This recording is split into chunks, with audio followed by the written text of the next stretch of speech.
అనప గింజలు లేదా పితికిపప్పు కూరకి కావాల్సిన పదార్థాలండి ఇవి. ఈ గింజలను 4 గంటల సేపు వేడి నీటిలో ఉంచి ఇలా తొక్క తీసేసుకోవాలి. బంగాళదుంపను ఇలా తరుగుకోవాలి.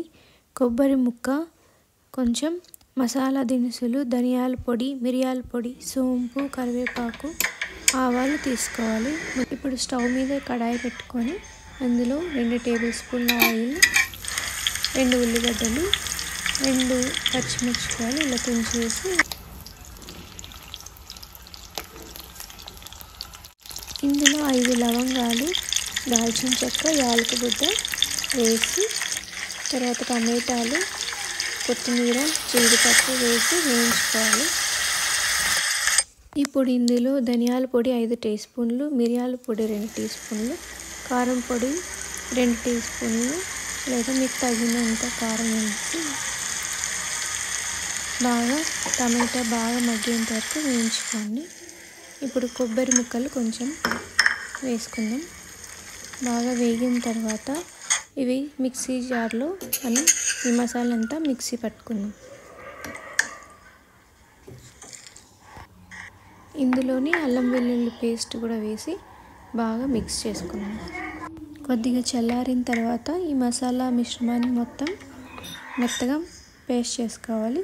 ఇప్పుడు స్టవ్ మీద కుక్కర్ పెట్టుకొని అందులో 1 టేబుల్ స్పూన్ ఆయిల్ వేసి ఆవాలు, జీలకర్ర, సోంపు, కరివేపాకు వేసి బాగా వేయించాలి. ఇప్పుడు కట్ చేసుకున్న బంగాళదుంప ముక్కలను అలాగే అనప గింజలను వేసి బాగా కలుపుకోవాలి.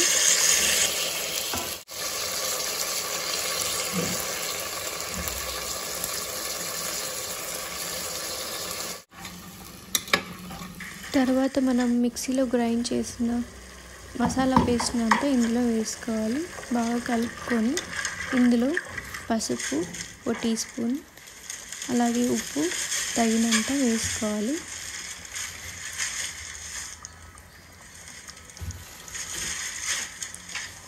ఒక గ్లాస్ వాటర్ తీసుకొని అందులో వేసుకోవాలి. బాగా కలుపుకొని ఇందులో కొంచెం కొత్తిమీర చల్లుకొని